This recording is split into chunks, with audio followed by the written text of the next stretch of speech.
9 डिसेंबरला कसे विसरू हे गाणं प्रेक्षकांच्या भेटीला आलं आहे आणि या निमित्तानं माझ्यासोबत आहे या गाण्याची टीम. तुम्हा दोघांचंही खूप खूप स्वागत झी 24 तासमध्ये.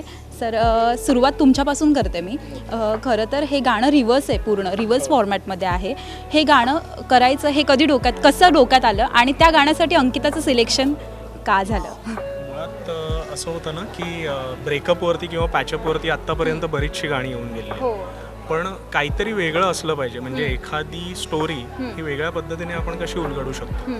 सो मी आधीपासून रिव्हर्स मोशनचा अभ्यास करत होतो आणि त्यावरती माझ्या असं डोक्यात आलं, एक कपलची टाईमलाईन ही 5 मिनिटामध्ये आपण दाखवावी आणि ती उलटी दाखवावी.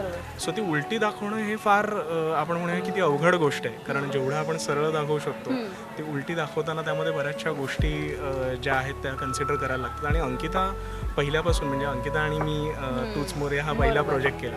सो त्यावेळेसच माझं अंकिताशी बोलणं झालं होतं की काहीतरी वेगळं करतोय आपण, भन्नाट करतोय. सो त्यामध्ये मला तुलाच घेऊन ते गाणं करायचं आहे. सो त्यामुळे अंकिताचं पहिल्यापासून सिलेक्शन ठरलेलंच होतं त्या गाण्यासाठी. अच्छा, सो तुला या गाण्यासाठी विचारण्यात आलं, या गाण्यासाठी जेव्हा कसे विसरू ब्रेकअप सॉन्गविषयी तुला विचारण्यात आलं, तुझी रिॲक्शन काय होती?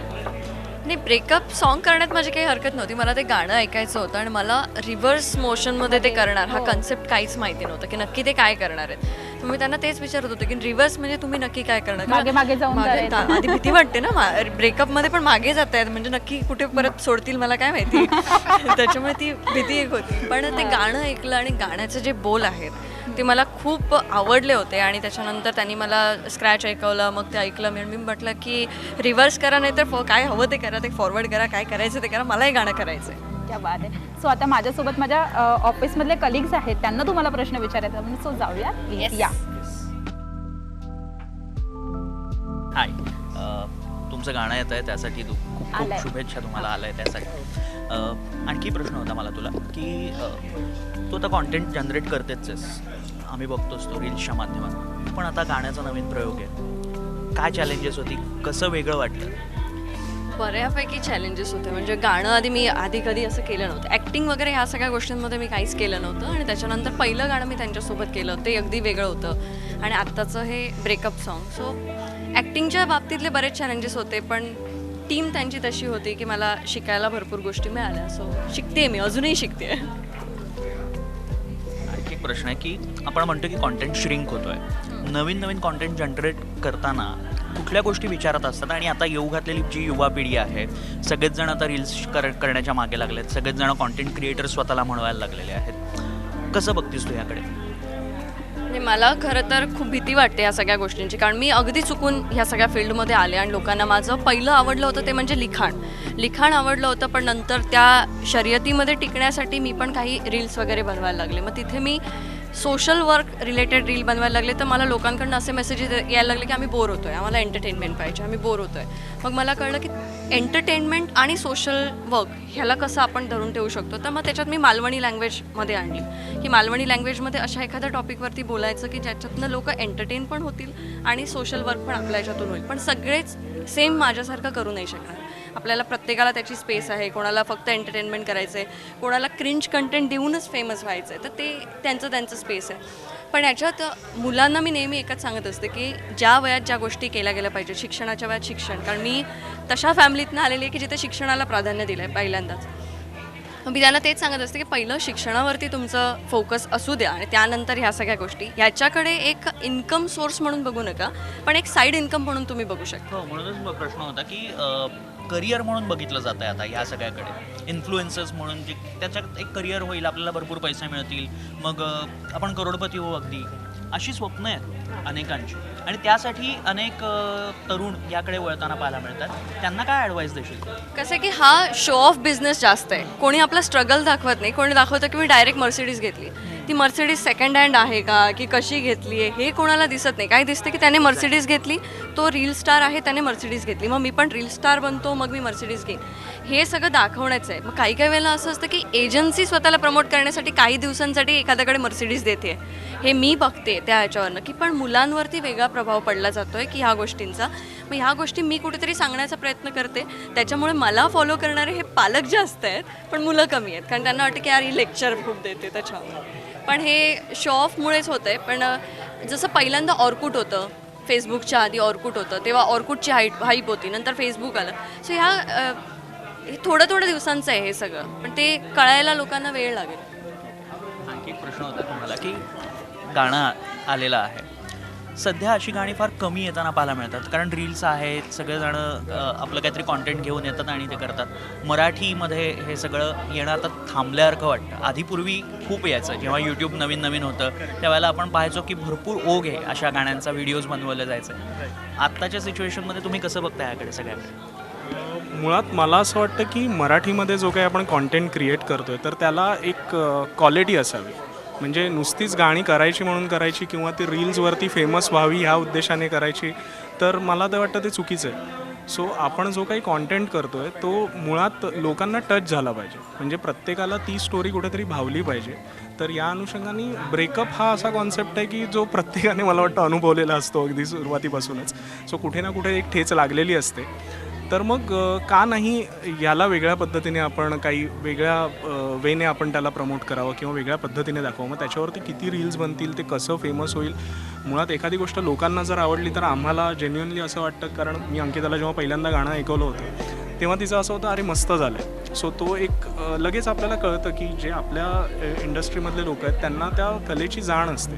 सो कुठेतरी आपण कलेला प्राधान्य दिलं पाहिजे आणि आपोआप मग ते लोकांपर्यंत पोहोचतच असतं. सो त्यामुळे हा प्रयोग करताना भीती ही होती की हे लोकांना कितपत आवडणार आहे आणि ते कितपत त्याला ॲक्सेप्ट करतील, याच्यावरती आमचं बरंचसं डिस्कशन झालं होतं. पण मला असं वाटतं आत्ता गाणं रिलीज झाल्यावरती ऑलमोस्ट आता 8 दिवस झालेत आणि त्याला फार चांगला रिस्पॉन्स लोकांकडून मिळतो. इंडस्ट्रीतल्या लोकांकडून तर मिळतोच आहे, पण रादर लोकांकडून ज्या प्रतिक्रिया येतात त्यावरून कुठेतरी असं वाटतं की अरे नाही, म्हणजे जे केलं ते कुठेतरी सफल झालं.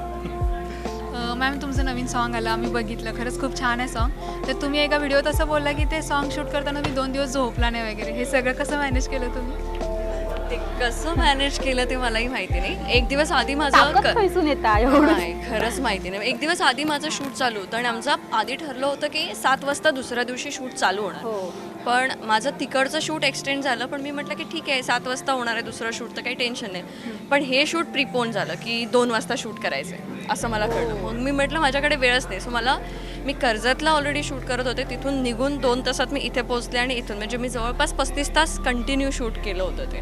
पण तरीसुद्धा मी फ्रेश दिसते. कसं दिसते काय माहिती. मेकअप हो ना, अंकिता खूप प्रचंड मेहनती आहे. ती कोकणातली आहे, कोकणातल्या मुलीच मेहनती असतात. येस. आता कोकण हार्टेड गर्ल म्हणून तुला सगळेच ओळखतात आणि तुझी भाषा तर जबरदस्त आहे, त्यात म्हणजे काही वावच नाही. पण तुला कोकणातल्या रस्त्यांवरती किती खड्डे आहेत, तू रोज आता तू ट्रॅव्हल तर करत असेल, कोकण तुझं किती आवडीचं, मी तुझे रील बघते नेहमी. मग तुला खड्ड्यांबद्दल काय वाटतं की काय त्याच्यावरती झालं पाहिजे? म्हणजे जाण्यासाठी जाण्यासाठी किती सोय नाही आहे. म्हणजे आम्ही पण फिरायला जायचं म्हटलं की कोकण ठीक आहे, पण रस्ते खूप खराब आहे, नको असं होतं. त्या गोष्टी कशा आहेत ना की आपण कितीही सुधारायचं म्हटलं तरी म्हणजे कोणाची सत्ता आली तरी त्या गोष्टी काही बदलत नाही आहेत, त्या तशाच असतात, काही ना काहीतरी चालूच असतं. पण त्याच्यावरती सोल्युशन असं मला काही मिळालं नाही आहे. पण मला नेहमी असं वाटायचं लहानपणापासून की जर लोक तुम्हाला निवडून देत आहेत तर त्यांच्या तुमच्याकडनं काहीतरी अपेक्षा असतात आणि तुमच्या हातात तर 1-2 तालुके असतात किंवा 3 तालुके असतात. 3 तालुके जर तुम्ही सांभाळू शकत नाही आहात तर काय मग तुम्ही करताय? म्हणजे माझ्यासोबत जी लोक आहेत ती माझ्या एका शब्दावरती ती माझ्यासाठी जर उभी राहत आहेत तर मी त्यांच्यासाठी काहीतरी करू शकतो. पण माझं आता जे सोशल मीडिया आहे त्याच्यावरती जर मी कधी काही पोस्ट केली की अशी एक गरीब विद्यार्थी आहे, तिला आपल्याला मदत करायची आहे, ते एका शब्दावरती मला एका दिवसात मी लाखो रुपये उभे केलेले आहेत. मग माझ्याकडे मला माहिती आहे ना केवढी लोक आहेत. सो एक आमदार किंवा एक खासदार त्याच्या एका शब्दावरती लोक उभे राहिले पाहिजेत. ही ताकद जेव्हा येईल ना आपल्याकडे तेव्हा हे रस्त्यावरचे खड्डे गायब होतील. तुला आवाज द्यायचा 24 तासच्या माध्यमातून काय देतच असते मी सारखं. So, आपण पुढे जाऊया अंकिता. सो तू एक बिझनेस वुमन आहेस, तर तुला नवीन ज्यांना बिझनेसमध्ये ग्रो करायचं तर तुझ्या त्यांच्यासाठी काय टिप्स असतील? मी खूप वेळा सांगितलं आहे की बिझनेस चालू करणं खूप सोपं आहे, पण तो कंटिन्यू चालू ठेवणं हे खूप कठीण असतं. त्याच्यामध्ये खूप काही चॅलेंजेस असतात. त्याच्यामुळे ज्या कुठच्या गोष्टीचा तुम्ही बिझनेस करू इच्छित आहे ते वस्तू पहिलं विकायला शिका. ती जेव्हा आपण विकायला शिकतो तेव्हा आपल्याला चॅलेंजेस कळतात, मग आपण त्याच्यात बनवायचं कसं किंवा काय करायचं आहे ते सगळं शिकतो. सो गोष्टी पहिला विकायला शिका आणि मग त्याचा बिझनेस करायला घ्या. आम्ही सोशल मीडियावर तुमचे व्हिडिओ बघत असतो. त्यात तुम्हाला तुमची आई नेहमी सांगते की अंकिता अगं लग्न कर. तर कधी फायनली अंकिता लग्न करते? कधी देणार आहे ही गुड न्यूज? मला हा प्रश्न ऐकून खूप वय झाल्यासारखं वाटतं, खरं सांगते आता. कालचाच तुझा व्हिडिओ होता. कालचंच खरंच वय झाल्यासारखं वाटायला लागलं मला आता. पण बघू आता, जेव्हा माझी चॉईस आणि आईबाबांची चॉईस अशी एक होईल तेव्हा, आणि अंकिता जेव्हा पूर्णपणे लग्नाचा खर्च उचलू शकते तेव्हा अंकिता लग्न करेल. बरं अंकिता, मला एक तुला प्रश्न विचारायचा आहे की तू मध्ये एक माहीमकर काकांबद्दल मुद्दा मांडला होतास आणि त्याच्यानंतर तू म्हणाली होतीस की सगळ्यांना काम द्या म्हणून सगळ्यांकडे आव्हान केलं होतंस. तू स्वतः त्यांना काम दिलं होतंस पण पुढे आम्हाला त्यांच्याविषयी काही दिसलं नाही. काय म्हणजे कुठपर्यंत आलं की? हां. कसं आहे ना की मी इंडस्ट्रीमध्ये तशी नवीनच होते आणि मी ते केलं. पण एखादी सिरियल चालवताना मी बघितलं त्यांना काम देण्यासाठी पण बरेच जण पुढे आले. पण त्यांचा वयाचा विचार करता, आता त्यांचं जे बोलण्याचं स्ट्रगल आहे ते सगळं बघता, एखादं प्रोडक्शन हाऊस एवढा पैसा खर्च नाही करू शकत की एवढा वेळ ते थांबू नाही शकत. कारण एका दिवसाची एखाद्या शूटची कॉस्ट खूप असते. मग पूर्ण दिवस ते माहीमकर काकांचा एक शॉट घेण्यासाठी नाही थांबू शकत. आणि काकांना खूप स्ट्रगल करावा लागतोय बोलण्यासाठी किंवा ती हे करण्यासाठी. आणि ते लोकांना ते काय बोलतात ते ॲटलिस्ट कळलं तरी पाहिजे ना. कारण सिम्पतीवरती आपण एखादी सिरियल किंवा एखादी गोष्ट नाही चालू शकत. ते सोशल मीडियावरती 4 दिवस जसं होतं माझं रील, तसं ते चाललं. त्यामुळे मी असं विचार करते की कुठेतरी छोटीशी वेब सिरीज किंवा छोटंसं काहीतरी असं, जसे आम्ही रील्स बनवतो किंवा एखादं काही शॉर्ट फिल्म येते त्याच्यामध्ये कुठेतरी जर माहीमकर काकांना इन्व्हॉल्व करता आलं तर ते करता येईल. आता जशी आमची एक सिरीज येते, सो आमचा असा विचार चालू आहे की त्याच्यात एखादा छोटासा आपण माहीमकर काकांना कुठेतरी इंट्रोड्यूस करू शकतो. सो हे छोटं मोठं त्यांना देऊ शकतो. पण मोठ्या ह्याच्या प्रोडक्शन हाऊसकडनं मी अपेक्षा करणं सुद्धा चुकीचं होतं तेव्हा, आणि ते मी आता मान्य करते. पण होईल काहीतरी. सर्वप्रथम तुला नवीन गाण्यासाठी खूप शुभेच्छा. तुझ्या मी अनेक इंटरव्ह्यू ऐकल्यात की त्याच्यामध्ये तू एक तुझी स्टोरी सांगितलेली, लव्ह स्टोरी, की जेणेकरून तुला कशा प्रकारे पुढे फेस करावं लागलं. त्यानंतर तू कधी प्रेमात पडायचा विचार केलास आत्तापर्यंत? नाही, प्रेम चुकीचं कधीच नसतं. आपण कोणत्या व्यक्तीवरती प्रेम करतोय हे महत्त्वाचं असतं आणि ती व्यक्ती आणि आपण किती कम्पॅटेबल आहोत ते महत्त्वाचं असतं. सो माझा प्रेमावरचा विश्वास असा काही उडाला नव्हता. पण ती एक गोष्ट आपल्याला बरंच काही शिकवून जाते की आता समोरच्या व्यक्तीशी आपण कसं वागलं पाहिजे किंवा समोरच्या व्यक्तीकडनं आपण किती अपेक्षा ठेवल्या पाहिजे, हे ते एक ब्रेकअप शिकवून जातं. त्यावरच तुझं गाणं आहे? हो, त्यावरच माझं गाणं आहे. अंकित, ही गोष्ट घडल्याच्या नंतर तू इन्स्पायर होऊन अशा प्रकारे गाणं तयार केलं असं काही? नाही, गाणं त्यांनी तयार केलं. गाणं त्यांनी. तुम्ही तिला इन्स्पायर होऊन घेतलं? इन्स्पायर होऊन घेतलं म्हटल्यापेक्षा मी तिची गोष्ट पहिल्यापासून ऐकली होती. मी तिचा स्ट्रगल पहिल्यापासून पाहिला होता. सो कुठेतरी Hats off तुला त्यासाठी. येस कारण तिने खूप लोकांना इन्स्पायर येस केलं येस त्या- आणि ती प्रचंड मेहनत घेते हे कुठेतरी मला माहिती होतं. सो त्यामुळे कदाचित 2च्या शिफ्टला पण ती लगेच इन्स्टंट रेडी झाली. आणि मी म्हणेन की प्रत्येकाची ती एक स्टोरी असते, कुठेतरी एक बॅक स्टोरी प्रत्येकाची असते, पण ती कोणी तितकंसं बोलून दाखवत नाही. सो त्याला एक तो वेगळा अँगल देण्याचा आम्ही या गाण्याच्या मार्फत प्रयत्न केला आहे, रिव्हर्स मोशनच्या थ्रू. सो त्यामुळे तो बऱ्यापैकी लोकांना आवडतो आहे. हे बघून आधी आम्हाला म्हणजे खरंच खूप बरं वाटतं आहे. कारण मी मगाशी पण म्हटलं तसं की एक प्रेशर फार होतं आम्हाला की हे कसं होणार आहे, लोक ॲक्सेप्ट करतील का. जेव्हा मी अंकिताला रादर जेव्हा पहिला कट दाखवलेला त्यावेळेस पण ती म्हणाली की हे कळेल ना लोकांना. मी म्हटलं कळणार, आत्ता आपण पहिला कट बघतोय. तर आत्ता जेव्हा लोकांच्या प्रतिक्रिया येतात तेव्हा आम्हाला वाटतं की अरे खरंच हे फार नवीन आहे, हे फार छान आहे. आणि ते आम्हाला फार जास्त अभिप्रेत नव्हतं की एवढ्या लेवलला लोक ते ॲक्सेप्ट करतील. बट वी आर ग्लॅड की ते होतं आहे. सो आता आम्ही अंकिताला गाण्यात बघितलंय. सो आमची खूप अपेक्षा आहे आमच्या कोकण हार्टेड गर्लला सिनेमात बघण्यासाठी. एखादा सिनेमा काढावा आणि तिला घ्यावा, असं काही होणार आहे का? त्याच्यासाठी आता आमचे बऱ्याचशा पुढच्या गोष्टी लाईंड अप आहेत. सो ज्या मी आत्ता इथे बोलून दाखवणार नाही. बऱ्याचशा गोष्टी चालू आहेत ज्याच्यावरती काम चालू आहे. नक्कीच सिनेमात का नाही, कारण ती करते त्या लेवलचं आणि बऱ्यापैकी काय म्हणतात तिचं ॲक्सेप्टन्स लेवल फार जास्त आहे. तिला सांगितलेल्या गोष्टी ती ऐकते. सो नक्कीच करू.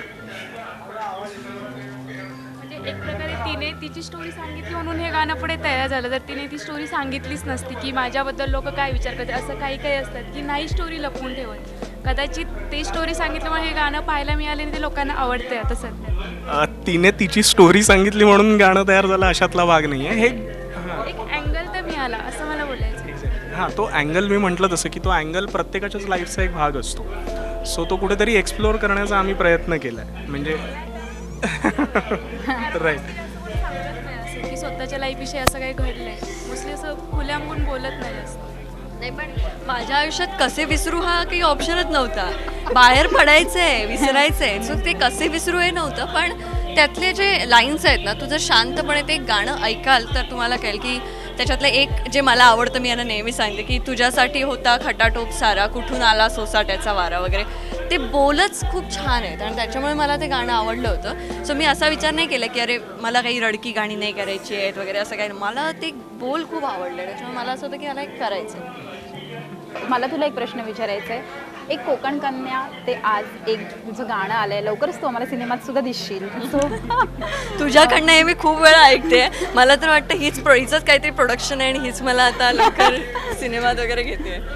हो देत लवकर. And she is my family नाव. तर हा सगळा प्रवास कसा होता आणि तुझ्या आयुष्याचा टर्निंग पॉईंट कधी ठरला? मला नाही माहिती. अगं मी माझं असं चालू आहे की गो विथ द फ्लो. मी आपलं चाललंय असं काही हे नाही. बरेच सिरियल सिनेमा माझ्यापर्यंत बरेच आले, पण माझी नेहमीच सगळ्या दिग्दर्शक प्रोड्युसर जे काही असतात त्यांच्याकडनं नेहमीच एक अपेक्षा असते की मला कोकणापर्यंत पोचायचं आहे, म्हणून कोकण हार्टेड गर्लला मूवीमध्ये घेऊया, असं ते नसू देत. ह्यासाठी की मला एक काहीतरी छान काम करायचं आहे किंवा ही ते काम करू शकते. तुला माहिती आहे माझा फोन सायलेंट मोडवरती असतो, मी अननोन नंबर उचलत नाही, मी काही नाही घेत फोन. कारण मला असं वाटतं की एखाद्याला जर एखाद्या रोलसाठी अंकिता परफेक्ट वाटते तर तो माझ्यापर्यंत कसंही पोचणार. पण जर मी फोन नाही उचलले म्हणून तिथे जर दुसरा कोणीतरी येतोय त्या सिनेमामध्ये किंवा ह्याच्यामध्ये, तर मी ऑप्शन आहे. सो मला ते ऑप्शन नाही राहायचं. मला असं पाहिजे की मी एखादं काम जर करू शकते तर मला ते करायचं आहे. सो त्यामुळे ते सिनेमा वगैरे होईल, झालं तर होईल. थँक्यू सो मच, तुम्ही आम्हाला वेळ दिला त्याबद्दल. तुम्हाला तुमच्या दोघांनाही पुढच्या वाटचालीसाठी खूप खूप शुभेच्छा. धन्यवाद. Thank you so much.